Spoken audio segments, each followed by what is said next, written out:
January, 1989. I, George Herbert Walker Bush, do solemnly swear. George Bush is sworn in as the 41st President of the United States. And will, to the best of my ability. He takes a solemn oath to the American people to uphold the Constitution. So help me God. Congratulations. Thank you. 11 years later, his son, George W. Bush, hopes to follow in his father's footsteps. But few Americans realize that both father and son have already taken an oath to a mysterious and powerful secret society known as Skull and Bones. It happened while each was a student at prestigious Yale University. The society was actually founded on the Yale campus in the year 1832 by a General Russell, who modeled it upon German lodges of Freemasonry that used a lot of death's head imagery, skulls, skeletons, coffins, that sort of thing. Ron Rosenbaum, a journalist whose work has appeared in the New York Times, has spent several years investigating Skull and Bones and its powerful members. Skull and Bones is designed, I think, as a bonding ritual initially for the old money, old-fashioned, blue blood Eastern establishment. In addition to both President Bush and his son, other distinguished members, or Bonesmen as they're called, include Senator John Kerry of Massachusetts and conservative spokesman William F. Buckley, Jr. Each year, 15 new members are selected from the junior class in a ceremony known as Tap Night. Prospective members receive a tap on the shoulder from a Bonesman. For these chosen few, this exclusive invitation means they are destined for greatness. These 15 people are going to be part of an elite, not just an elite on the Yale campus, but an elite of American destiny. People who will guide the nation, people who consciously see themselves as having a mission to be America's leaders. The new members are led to this forbidding and windowless structure on the Yale campus, known as the Tomb. And it's the secret meeting place of Skull and Bones. There are all sorts of legends about what goes on that April night when the Skull and Bones members are tapped and are first brought to the tomb. Exactly what happens behind these padlocked doors. Rumors include everything from bizarre sexual practices to grave robbing.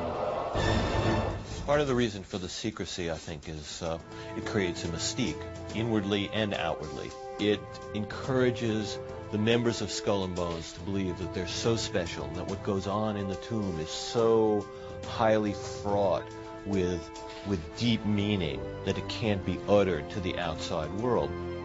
Senator Kerry and Mr. Buckley politely declined our written request to speak with them about their membership in Skull and Bones. Mr. Bush also refused to comment. But we tracked down a Bonesman named Julio Gonzalez, who is now an alderman in New Haven, Connecticut. We're looking for you to give us maybe just one or two little secrets from Skull and Bones. Well, I really appreciated my time in the organization. I think I'm not going to discuss it today, so I don't have any comment on it. Students on campus are also in the dark when it comes to Skull and Bones, including this man who says he managed to sneak inside the courtyard of the Bonesman tomb. I climbed in, I saw their yard, I saw their they have a sort of bird bath, and they have two skeletons looking at each other like this and holding a skull in between them. I don't know what any of it means. Another student who has also been inside the courtyard was able to quickly shoot these never-before-seen photographs, including a shot of the mysterious fountain. He agreed to talk to us, but only if we kept his identity secret. I don't want to get on these people's bad side. I mean, these are some of the most powerful people on the planet. The daring student was surprised by what he saw inside the fountain.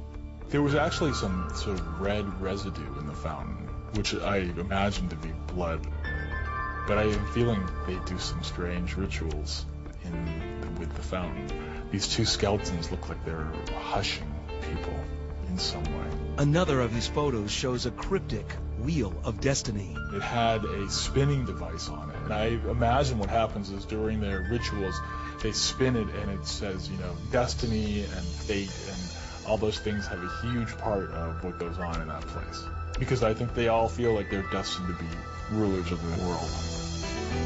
According to Nick Fleischer, co-editor-in-chief of the campus tabloid Rumpus, Skull and Bones is so protective of its image that when the magazine tried to run a story about it, their efforts were mysteriously sabotaged. When we published that issue, a bunch of the issues that we distributed went missing. You know, shortly after we distributed them. And we found them after a couple days, but I mean, it was... Yeah, I mean, we never had any hard evidence, but we sort of had an idea of what had happened to them. What dark secrets are Skull and Bones hiding? According to Ron Rosenbaum's new book, the Bonesmen practice a number of bizarre rituals, including one known as the Sexual Confessional. And it happens every Sunday night, and they all gather, and one by one per week, they share the secrets of their sexual life. It's a kind of sex education thing for the ruling class kids to initiate them into a more sophisticated knowledge of sexuality so they wouldn't be taken advantage of by, say, working class girls or girls from the wrong class or gold diggers or fortune hunters. Another secret of the Bonesmen is their mysterious fascination with the numbers 322. The legend of the origins of Skull and Bones is that it was founded by a Greek orator, Demosthenes, in the year 322 BC. So 322 becomes the Skull and Bones secret number. I don't think anyone believes that the Skull and Bones actually started in 322 BC, but mythically they date themselves back to that. So 322 is important to them. But there's an even more bizarre twist to the Bonesmen's secret number. Right inside the door, that big door to the tomb of Skull and Bones, is a room whose walls are covered with license plates. Recently, an informant, a woman who was taken inside the tomb of Skull and Bones by an initiate who broke his oath, told me what she says is the secret of the license plates, that every Skull and Bones member is told that when he sees a license plate that has the numbers 322 on it, he's supposed to confiscate them. That was her word, confiscate them. Rosenbaum says his informant revealed an even darker secret, grave robbing. Every class of Skull and Bones, every group of 15, is given the name of some famous person and told to dig up the skull of that person and bring it to the tomb of Skull and Bones. Rosenbaum believes that the Bush family may have been involved in one of the most notorious cases of grave robbing. And one of my informants told me that, and this has been reported elsewhere as well, that one of the skulls in a glass aquarium-like case filled with turquoise chips is labeled the skull of Geronimo, the Apache warrior, because as it turns out, Prescott Bush, President George Bush's father, was stationed somewhere in Arizona near the burial ground of Geronimo at a time when the skull may have disappeared. According to Rosenbaum, members of the Bush family even tried to return the skull. As I understand it, the Apaches turned it down because they said, "We don't think this is the right skull."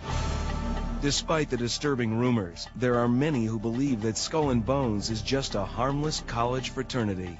The only reason why Skull and Bones remains interesting is because they guard their secrecy. But one thing is clear.